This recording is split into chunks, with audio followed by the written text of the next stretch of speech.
Ibiang papathian minin cibai kawan bo kahi tu zanai program zadidanu tampi kawan sim ke masaging hun pi tu heu tu no jin ko man ke kahia hun pan tu heu tu pa lian zago phatkhom na music department dia patinong dinga thugian na pastor thangson mung EBCC Moria Pearson munin ang nei dinga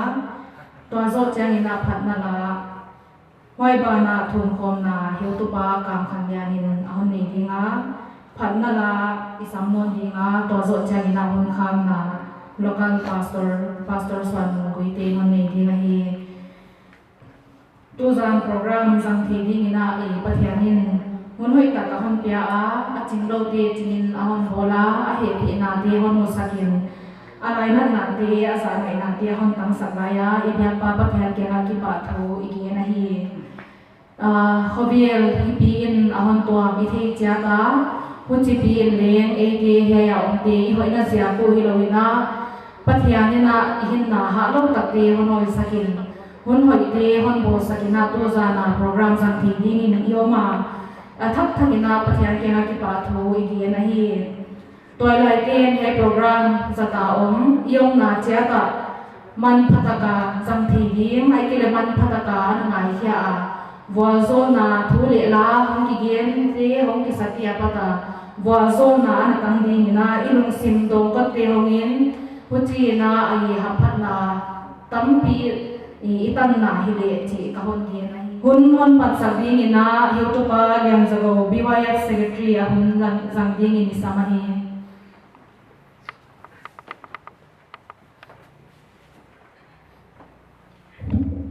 inamit si Jani kabia ko le kabel to ba pathian hin le siang no to ba nan ko te nang ma maya china hoina khal le ai lo kai lai wa len khotan chidam in sung chidam le sak to sung chidam hong pia khovel tia na te jakin no kai na le boy na te tampi ta kom na kom kala ko lokal sak to pi wa ye person kunin kom lai tang pa kwan jal na nei ding chi kana gial tu hun ani ada te no mu sang manin amasai na kyang ki pa tu kong gen wa hi ka program gial hun paisa ka gial bang nei te ke ma leo na bia in wang song kom pa na nei te ya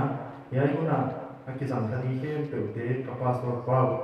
de to ta bana akizang di special number pe ding hitale thum khom na pi tu ding le hun kha tu ding te tan pa le kim taka chidam bulam taka hong pi tunga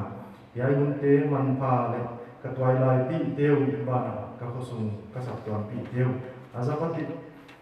chiang ten khalam ta tuan na nang ma lam ngai than na te hong ne wa ban zat man pata hong swa saka ka program de keu nam hon wa zo sa dein na pan pi na ngen in hon dam tu Jesus Christ min kong thu mo hi amen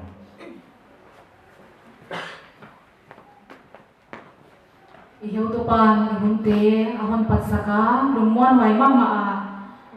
tunita kai hun za do ato tan pha bang ma boy na om lo ai za thiu ilamen a hi program ma ba nai pai dinga tuina phat khom na bi tu music department te abun ola din sam a hi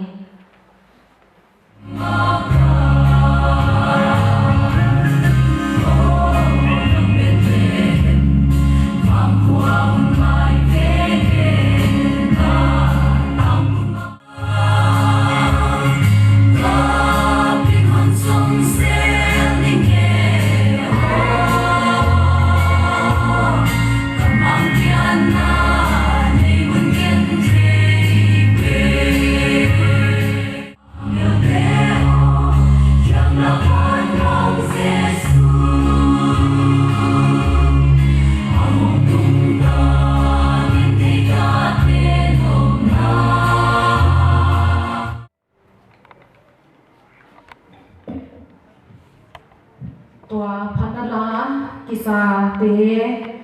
ito pa adi nga aman pandan mihing te adya atupi dan ngai hia ihen kong butte sota da anong kama gimna thuaka imo na te po hong sia wazo athonon pa ito pa Jesus Christ iphat ahi tuina program ba nai painon dinga thugien na hone sabding na pastor thangsuan mong EBCC Moria Pearson mon topa ong pinat tanina ama ahong chilong yala sangding ini sam ahi nitak pa tunitak pachani na hun hot tang mai hon bo saka yan ka mande anwa ma ma uchi laina khovel bang yai sanina na ba zo henan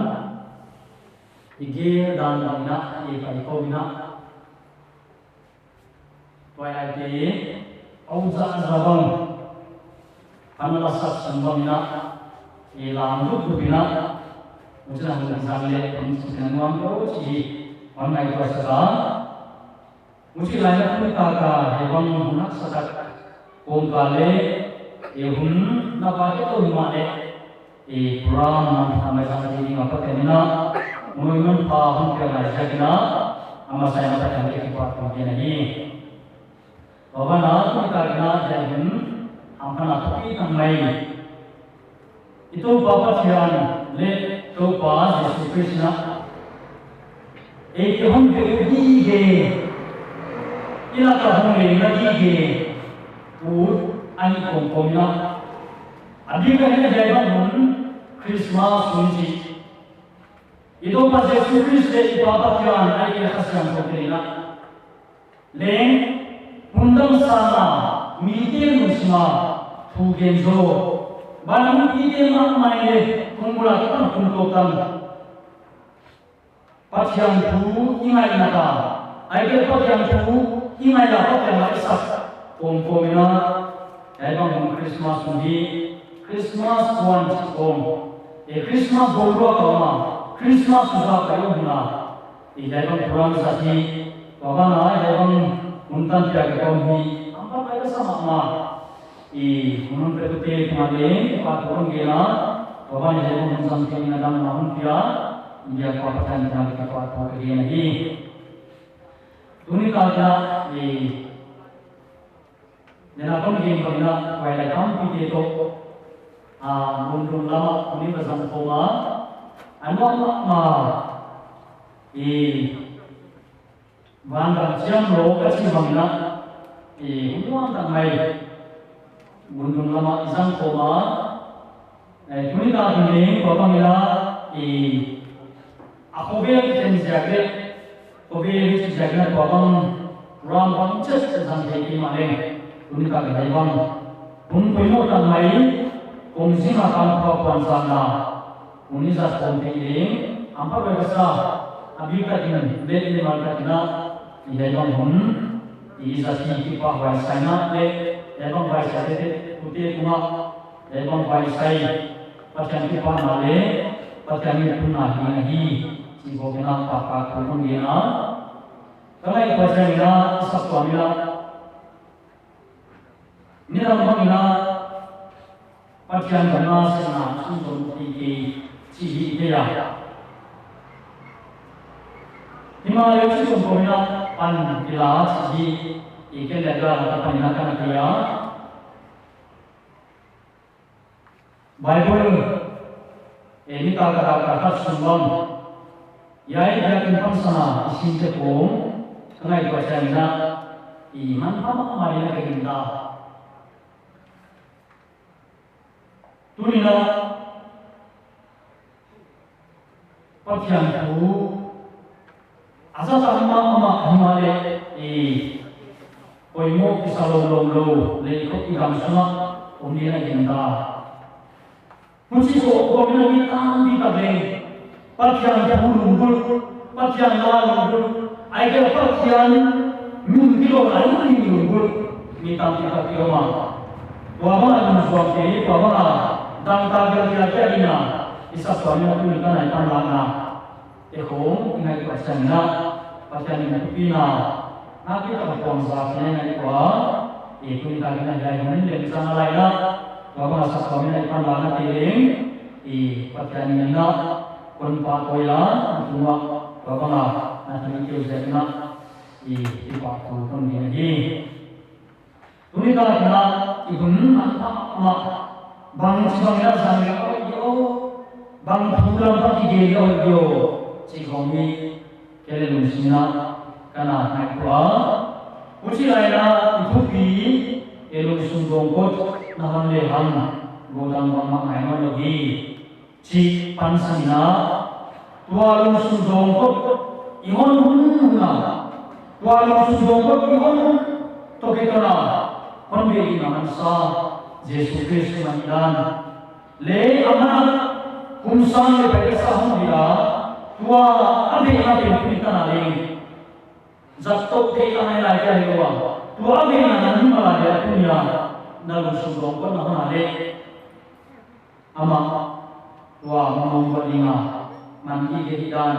Tuli karena Yesus Kristus membina tu saya. Tu tiada di bagian kita tumpul manusia. Tua ini adalah yang pemundi kahun tiada. Luka buka langsung boleh lihat. Nale saya membuat sanggup na. Jadi bagi sinjinga, tuni tak kena jai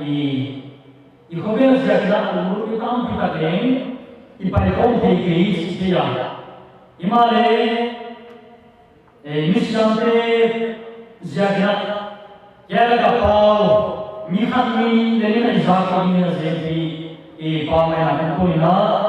ikhatiya, tuan nama ikhate, tuan zakatnya ni. Insalo cici jai itu kena adi mana tiada, mana tiada, lungsun dongko hanga Yesus songkina, hampa tu di lima yang kisah tu nabi tu yang kisah ini di waisa, wali mina jai pamena zakaban tiling, patian dengan tinggi lagi. Luka muka langsung boleh kena, le saya nak kamu masih Toba Israel pertian hati nampen, ani ke ahom kira takna abol saki Israel buat tamuka tulu ya, ini naupang ahom kira tapa yakin kita, baiklah yang sangat kuantina, amin nandang lente, patian hat tamuka dengar asmini. Percaya apabila kita sedang berdoa saja, itu nasalun ini. Tuh bapa yang percaya, nam terbang mungkin, boleh pada terbang ini apa? Kau tiada sanggup, kau tiada yang terpina, apa yang zakri. Tilsiam pun kau tiada banyak yang sesuatu online. Dunia kau tiada hingga. Lemun yang kena koke hongkina, usia kumsang pai kesana dina, tuna koke la kalian kopa, nama hongkina, nama dina musim, anak hamute, nama dina kopa, umpe ukia dina, abi dina mansagi dia koke dia bahan macam, tu apa sih anak kau ni amasai kita pun menjadi kita pun ini. Tu bawa tiang hang kita kene, tua ini kita biasa. Tua, minang kita kan sahaja, lagi nak kita kau dia kan tang sarang, tua kita kau dia. Nabi nabi tu nama pakai dia, nabi nabi tu nama ujian terhadap ujian dia, tua. Kain pakon semua nabi nasi sehingga. Nahu pina dan putih putih pina di mana selalu orang sejingu. Nahu nampina, nahu pina lumrah tuan nanti yang hukumin. Kita yang hukumin, nanti apa Yesus Kristus yang hukumin. Amin. Tunita kena igen benda. Wai mensundong kot ahli dia dina. Abe di mana Yesus Kristus kemailan geleng si kisahkan dia. Ilai yang bersunnah, ia ciamnya Zakaria pasang suami di mina, tu ahon gina, tua baptis pasang suami lehon gina, tua mana itu pasang suami amin yang dia, walaupun yang dia anak sekali ahon gina, walaupun ahon pun ada di sini na, tupa siapa yang tak mungkin ani di hongkira asyam. Tunita na, ya Aisyah buat di mana? Dia masak pempek, dia yang masak pempek ni. Yesus Kristus bina ciantak, Yesus Kristus bina ciantak. Anak mukhati, anak tangkati na, tupa siapa yang, tupa timbang leh bahasa tupa. Wahai asyam layaleng, wahai pemailo kaya doa, bandan taklah terbawa, legung ayat misalnya omhensya, akam, auswaka, siang hipa, bapak jani, panah bahi, sisi ketemu pina di mama, ming, adik pakai. Kita nak sak apa boleh cuci mama, baik mati yang. Himalaya pun tak nak Kristian dia, Christmas day pun tak terkena sangka dicita. Yesus Kristus yang jaga, Yesus Kristus yang latih, Yesus Kristus yang jaga kubete ananya. Ayat Yesus Kristus yang nakute dunia. Gel gel live ho gel keji ko pa athuan sa na gel ka legi dismai dia imayam ko koma in ko tirutunte tunina dena maina I kota bai mutena tupuan hon bola ai ke sa ko na tupuan bola sa ko na dan di ai ke hichi bama hi ne ko e I chi ko ge jela ai ke Kami ada yang punya kena, hisi kami nak niun, hisi kami nak niun, cina, tu biar kami bersama. Tuan jangan ada pun yang, ayat satu ini kita kata ada pun mana, ada pun puna, tuan Kristus lah kita cakap tanpa kau anak niun kau, ayat Allah kau, anak saja kau punya yang khas sendiri, Kristian kita sudah kita tahu nak. Christmas bangsa yang kita dengar, lupa dia tanpa malu kehilangan sih. Nungsiman ini, ya Yesus Kristus dia, atas ini kita kita lagi, kita anak lagi. Lupa kalau ayat ni tahu semua, lupa cinta lagi. Tuhan Yesus Kristus ni dia akan nungsiman dia. Iman hak sama Allah. Kita nak menerima kahun sendiri, ya Yesus bina tak yang tupa sesuai pakian, tupa wali ban tupa pagi malam jadi lagi. Wajahnya kita Christmas nazar sahaja untuk kita, ikobe dan agikan kata dia. Ayat pakian paling di Israel Christmas nazar sahaja Yesus bina nazar kata dia sih. Itu kita kena kau masaknya nilai umur besar. yai to pa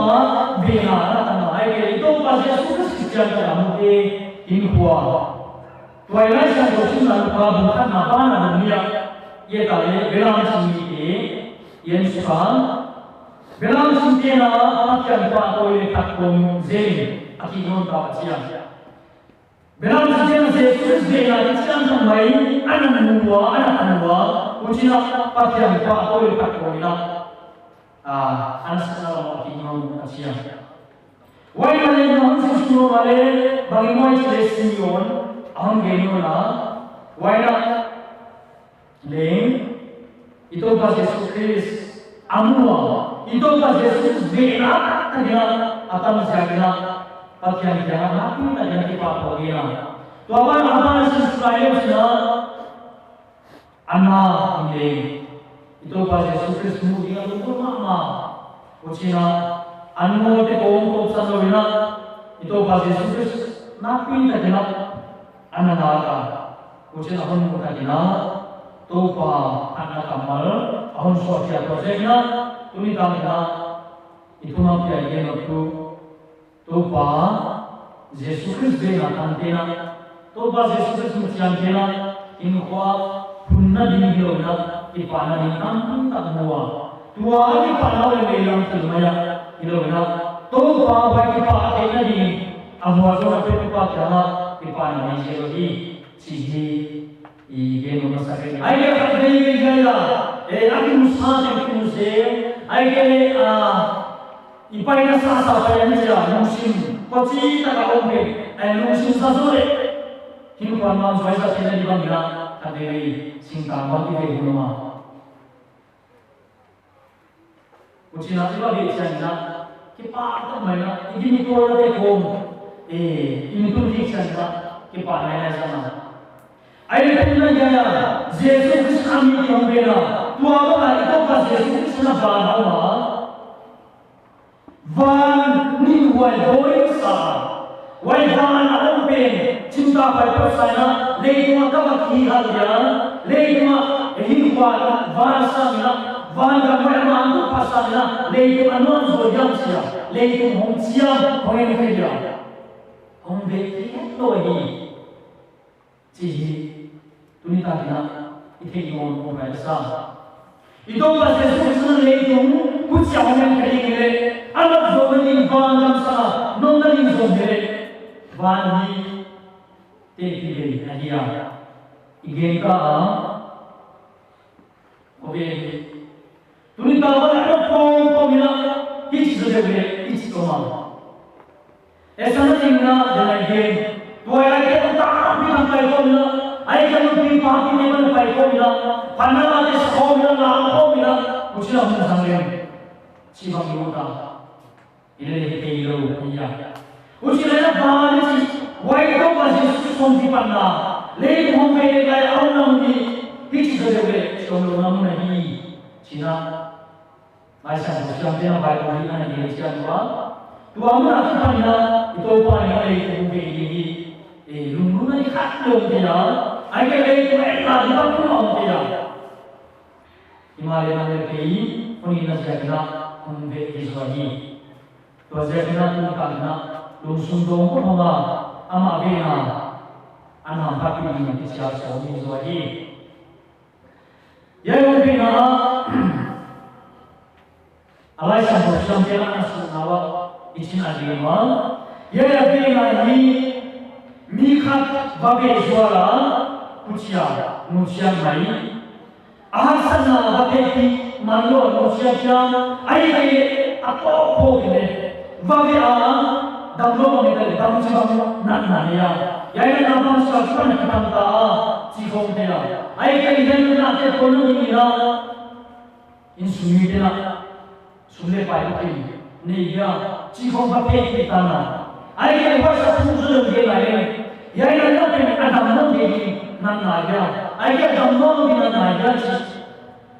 tua ta không pháp phép kia thì mà adam nó thì phép cái rồi và bằng gì nào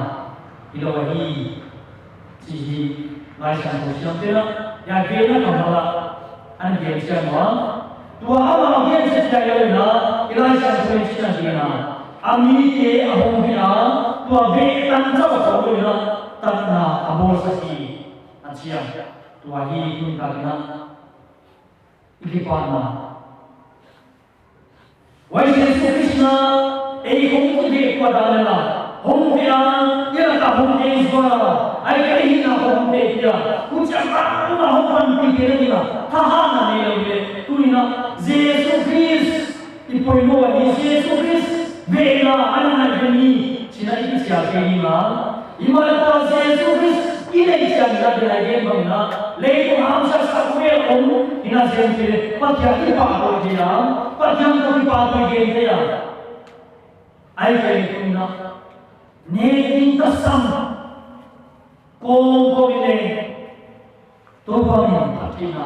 wahi tuh apa tanda? Yang vela itu na om ahi manila ya Yesus Kristus mengenai tu ni nak main game walai ke cihi ya bawa main asal na usina ni na tu pan hamsi sina honge dia bawa kumon Christmas tu kumasa na azaren dina azarte ke dia kumon Christmas ni na tu kum Christmas macam payah boleh tu kumyai Christmas na patyang bela yai na kate patyang kente patyang sinte ichina ta payang sa kya kumno ila ai ke anon sa na chile yai ba patyang ko igete humyo kumya chi tu ni na na mu khola ne kiya denna kom ko na gowa me tu ya du suina jingchani ta ka panila nita gago ga pana khosum mi gela alu thilo sene gele khosum bosan do hi chi denna han kuanga tuni ka ga de program dam jingcha ma gele akisam se yo unja hi de tu ni na tua ga puan ma yai thoni na sa ke ke yai Yesus songke na ge ke na patyang na hun sa hong kya ke adi na mo yo tu ya na yai ka na sa tu patyang na tu na na hong yai ka yo chi ko ya na su den ko pai sa ma yai ho ke na tu ni na chi na te ki na pe ma ma bang ja ke hong ke na ijan gen ko i yai chen iti punya nasi gen ma in lam sa aung chang ya luar so tium chang ya huai sma mu the lo bang le an te ke hi to sa na chidam bai lo hi achi wa iti punya na ning lo ye hi wa ni ma le in kha luar lam sa ma wa lo so tium ko lo hi an chi wa china alu apa tengok tenge ko wa ina yai ko la ina ko ru ana dikahi china alu ate palu te bangile me bang china uchina dia ko bagya kina uchina hi wa pasal kan china dia sina tu age na mi kana ko kana age ni no hote na ko ilo na hi kansia langka nau gale nasin semua nasin sangke di baca dia di mana nini itu aja kata nasin sangke koi kasa saya imale na hasum ko kina nau pun jauh langka nau gale kata kani katun nau gale kata na kau de ichina na kau na loi wa ichina nau pun jauh nanti jewa wajah na hotel Hamdong ay Palestina nakasakyo tua bama upang anloa tunay sumiyak sina tua bama upang anloa sina ipasal sina akin kan saka tua bama sina kaya inho luwa oma insung koma ya bika suang tu jai yang mana suam pun deko ha mai mo le dia kai chen su in sun ana ro ong ka hi wa ja kina tam de lo hi asia turina wai kuwa dam de lo sa lai ke wai achi chen thu ta ka ya chi chen turina kina wa che chi so te ya wa hi ye mo pi le ke ya imana turina kina ke no su ga ya se su ke so ke ne na sa ke nam tam le hong ve ku kha ma wai sa ma ku kha ma wai ke ate lo chen na de na ye no na mina pagyan na pagka sa nuansa pagyan ko kisin sa nuansa ay kaya na hekate na gagawin dinya sa o ay maban painan tayo yung mga hekate na gagawin ipay siya yung siya ang gawin tuki dinaya siya mite kita pamaya anak pun muci kumayogi ay kaya yung pagkapanan ko mumukayo kumayogi tumina banggang saya kena, dena ingin ingin Allah pun,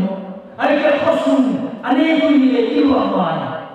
isi bangga, yang tak sah pilih, Allah pun ini apa kali abu lagi ya, tuan saya kena, why, Yesus pun kena pilih, ini macam kalau Allah pun ini orang saya ini kuat itu lagi. Chỉ chúng ta đã ngay có khi cái ngủ sao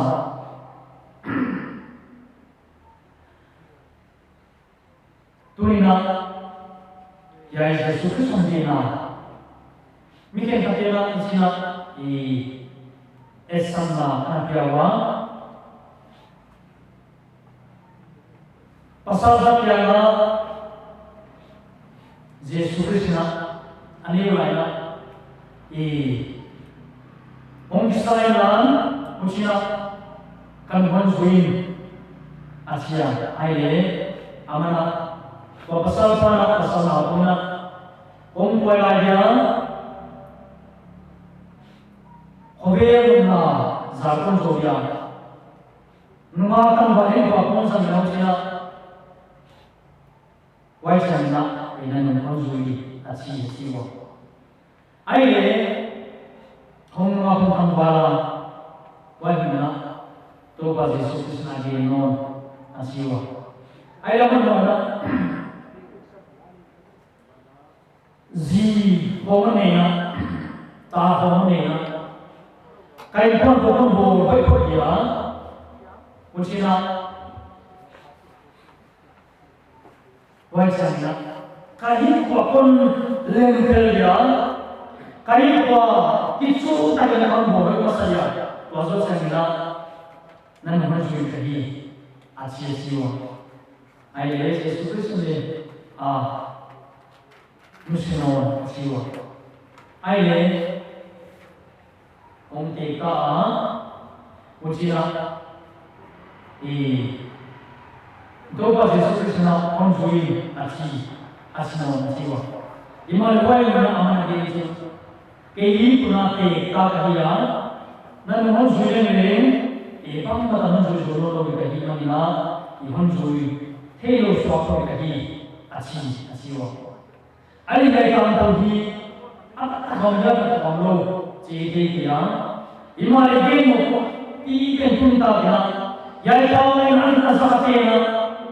Yesus Kristus pun hong ve na bula oni mohon sabaya ay kaya bakit mahal niya gawa nalusong ko pala na na humbe ay laina tuloy na kuna hulingan ama nahigwa may penisa silan ay kaya ama humpiyagi kipalate ama humpi nung sinong natin ay kaya ama humpiyagi hubiyag na kitana kaya nasina ay kitana Inna ke wate tangding na tunita kita lungsim on kali mo sama agi pa ba ya itu pas Yesus na mo bidaya amana ta namya nai kiya tunita ka tuti ma pamina anya sun lungsum do anhandi si anila tunina sule pa na ke apa solo yung halo tulisan ke dia tu tak game tu pa ya Jesus so be na ni game tu pa amale awang be na ni na ama sia solo ama kita solo pakai yo sia imale tu tak na ama ko ya ni pa awai ama tu pa awai tu kita hon ya na ilmu tamu ahon ya na tua ko ngona ai le amana isun wali man sahi tunina laisan buat terima mari ma hati hi babam manai na asema usina Jesus Christ ali na dhunpe mano ko bina Jesus Christ ali ka pe hi ko bina amana hi anasa ana ha bola usilaya itu ba Jesus Christ akipara asyatiya iman mari al-muslim ana kuma Jesus Christ kebetulan Jesus Christ akipana hampa nabi dominga Jesus Christ yang omnu Jesus Christ alu tampenu wainohi itu pas Jesus Christ na pakam wahi kunita kina sinlai tunina ini le kan temina kengka ikipa na hikilu atau namun di wahi ikipa na dia ni kumina kapia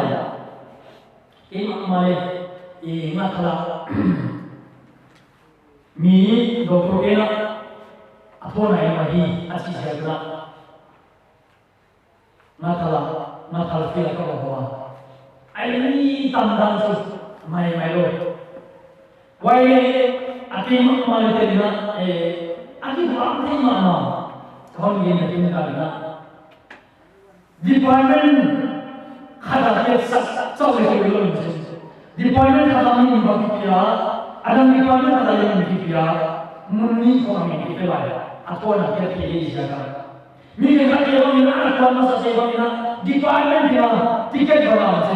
mudah ni khada doktor ni yang kita tuale berita aile ni kuma kumsi kompia palai jidisia apona doktor ini lagi asis jana wai bani mita ka kita ikoma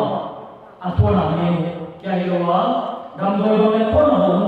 siai mana miya ama no wai aile kita kita wai yai tundam na yang ai ka ina Jesus song dia pe leitung kia ani wa wai lang pun tam na ina hong ke na wai nam na tuina yai hong ke na pe apora lung sun do ko la tan be de tun ta na lung sun do ko na ama be na tan mi de len do yang si ji tun ta na ki no ma ya lai san do abu amin de kami ini ya kan sinong dia kronika ni na bungso na butang ko patyang amalama lungsindi tak putih lama amal tepan pidina bakun nahi kobel pun biang asia ai kami sal bungso ko butang kana ichina dina patyang na vanam paya lega imam nahi asia tuate bara kira bung sang sonina ke ukha bola kanina mina kakin nawaza ka mahole iwaina suwa kaludia ama kita dari kongi asia wajah ina tuina yong na puna ta ya na honwa patyang na bangun dun jayona leyo ni patyang na ta mai mai na patyang na ate yo non dia wajah ina michi lungsun tungkha amana kiwa tua abina di abe kene ko khawan degi amana be sehi wajahna kumikana wai patangina dindina isani cine kisia iso hani mage no kamile tunina ikhwa Bethlehem kwa Jesus sompiana kwa iswa satia ai inte wai Jesus sompiana ganin ganbu iswa satia wabana Ate Mari, Wai Mari, ito ba si Jesus Christ? Ano suwak sa ito? Ay kay ako na na po ito, wai hito na. Ito kina, iswak niya. Wai ate na, inusudo ko yung taanay, wate hindi kagi. Wasa kina, kumita kina, ikwa, benhen, suwak sa dina, inte, wai kanin sa dina le, yunci, ito ba si Jesus Christ? Sumapaya. Kung siya na ang patuloy na maribang suwaki ito kaya wali na pagyan na at ito taksang pagyan itan sa ng buwan sa bisigi ipagyan.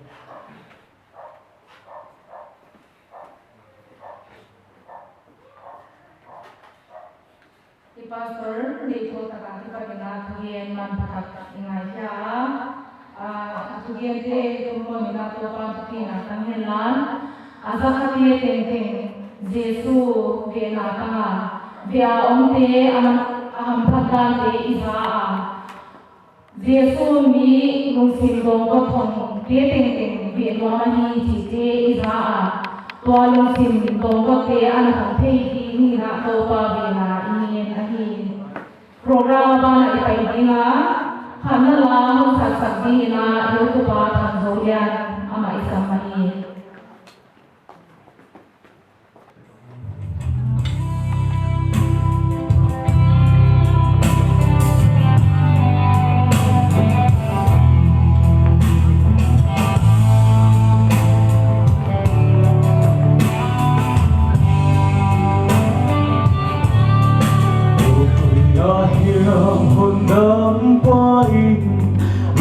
không kiếm hoa thoa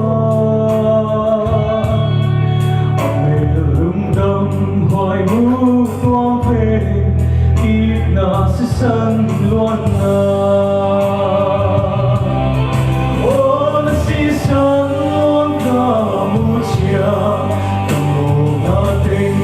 na sốt xiang dia lung không mang vắt về ta đi si san loa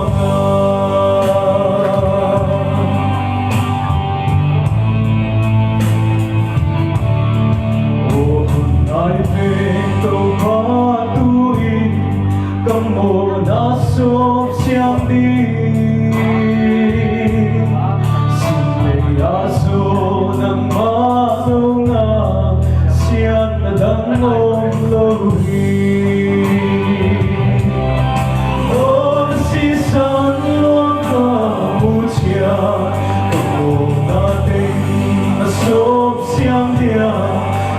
không mang vang ta về ta đi ôm si san loa nga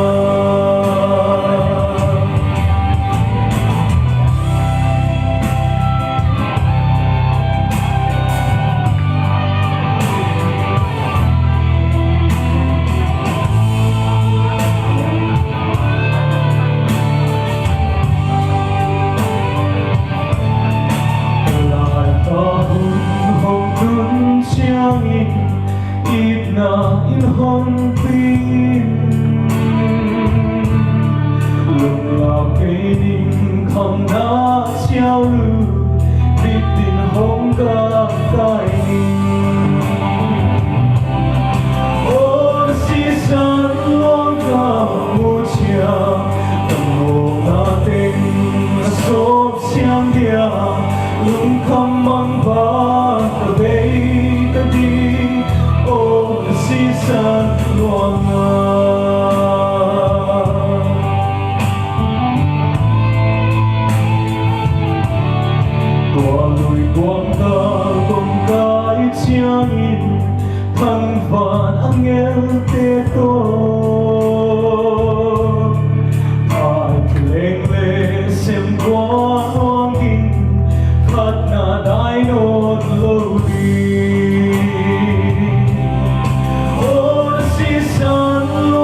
chairman ahun lagi samani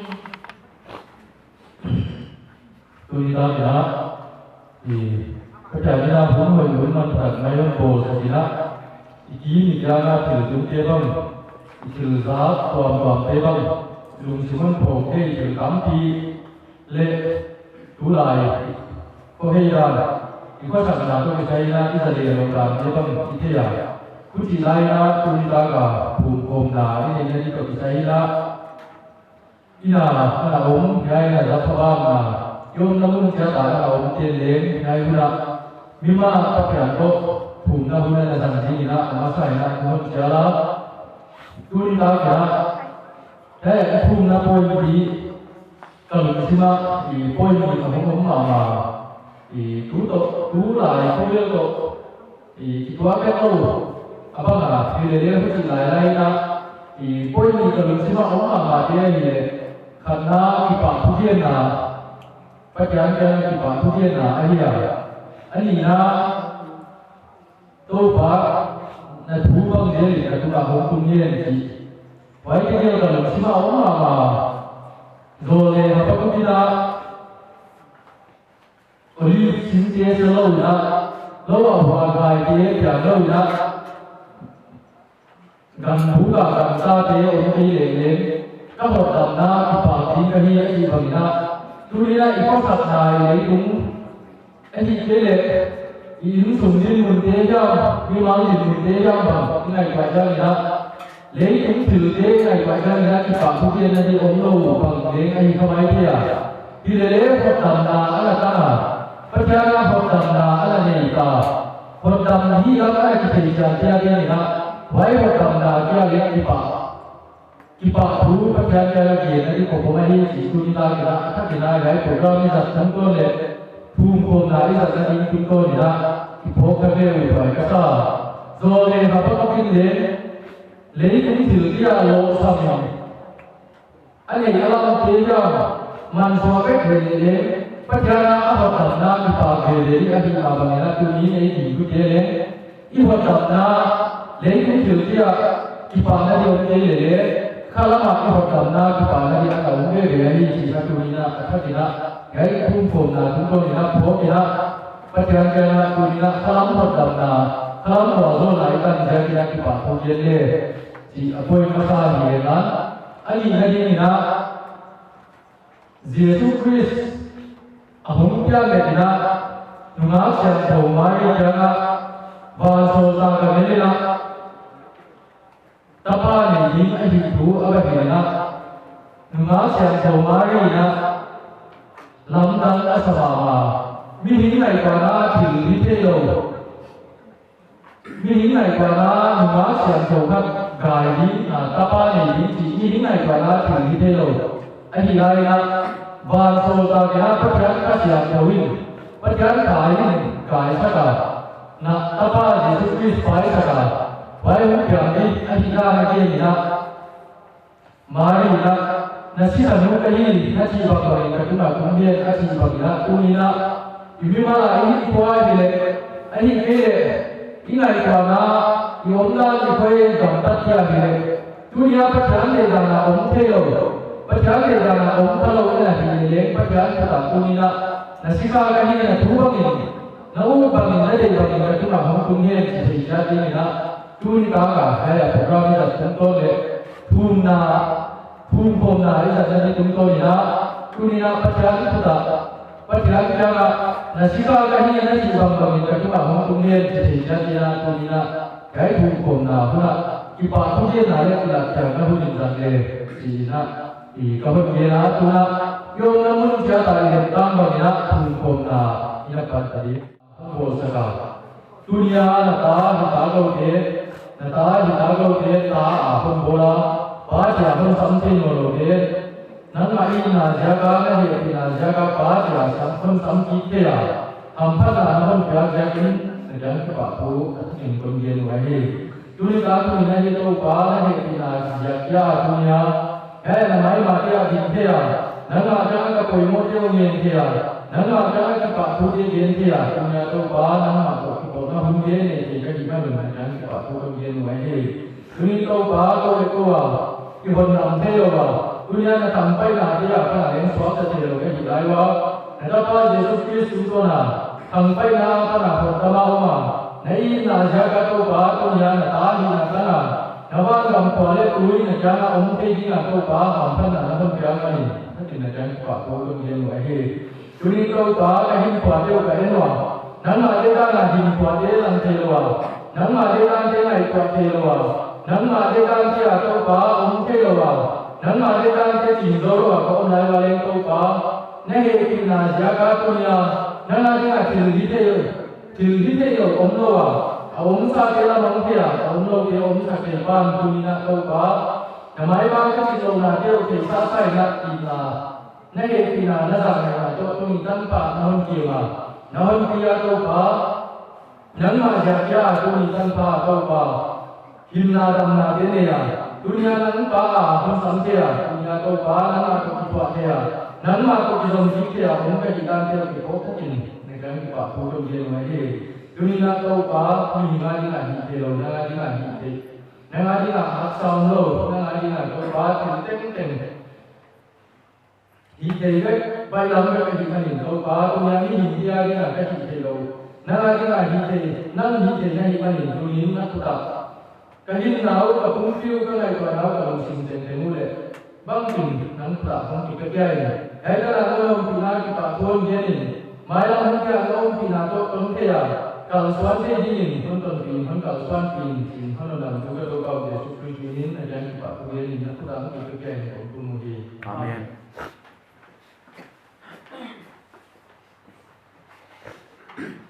Chairman abun dong sim khoi ta le tel ta kina ani amo su ching ja kina ta ta wi ge na hi program wa lai kai kina khana la sa sa ding in youtube ba kan hoya an la di na sam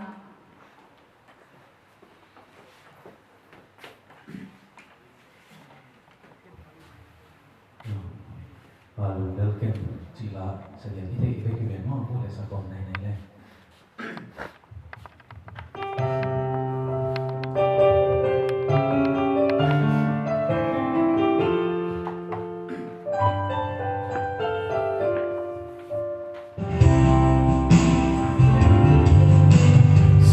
Lấy giấc tông đúng không nắng nắp bên mang vắng ở mồ Phan xia kisah leliang kay bang mong diam tingelu Khatang mong isa Ikaw ko sang lumuang halo Xin lấy cả chim bay sân ngõ mình ngọc nam kén chi Lung ghé giờ tắm nín qua mình hát khu kia bồn Lung ngoan na sông in sông kia xe Lung leo kén Lung leo kén là Tồn tung ngọc nam nay tấu sẽ sụp về Lung leo kén là Anh kiếm thu đi Tồn tung ngoan na không bia đi Là lúc ngoan đi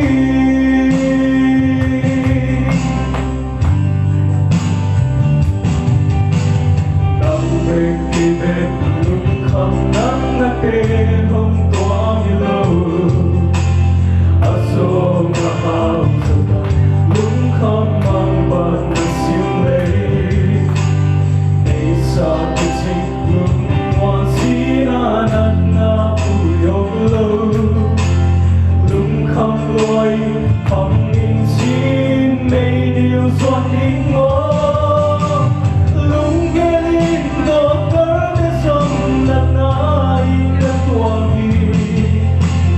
Ngoan na đâm na đôi mắt yang xóa đi Lúc leo kén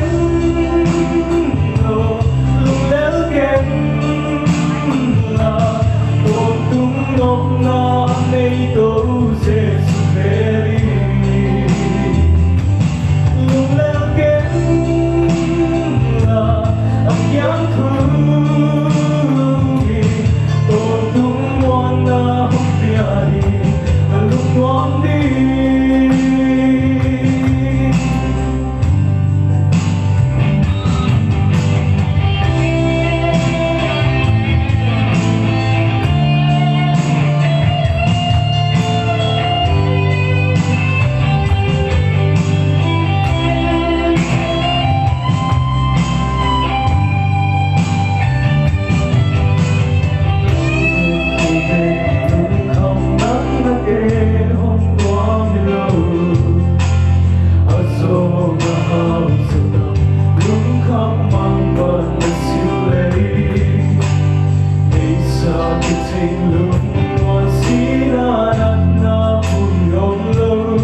พัฒนาอยู่ทุกวันทุกวันที่ไหนเสีย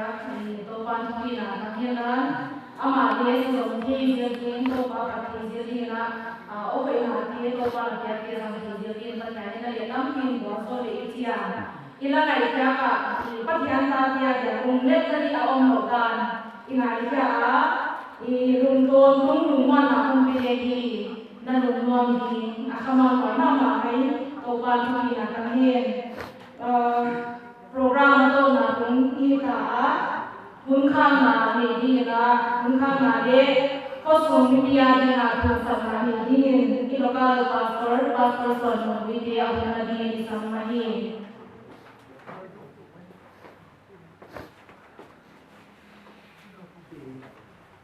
India dipakai oleh Pajan kita ini mana dia lagi Iko sum lingkuan sum kepsana nenjo palai kami. Wan patiran nehe pina misalnya nasiakan nabi tele nasabtu di honke honcingina